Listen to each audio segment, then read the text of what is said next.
اور وہی تو ہے جو رات کو سونے کی حالت میں تمہاری روح قبض کر لیتا ہے اور جو کچھ تم دن میں کرتے ہو اس سے خبر رکھتا ہے،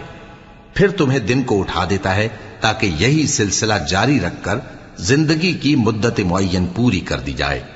پھر تم سب کو اسی کی طرف لوٹ کر جانا ہے،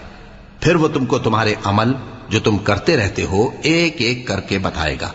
اور وہ اپنے بندوں پر غالب ہے اور تم پر نگہبان مقرر کیے رکھتا ہے، یہاں تک کہ جب تم میں سے کسی کی موت آتی ہے تو ہمارے فرشتے اس کی روح قبض کر لیتے ہیں اور کسی طرح کی کوتاہی نہیں کرتے۔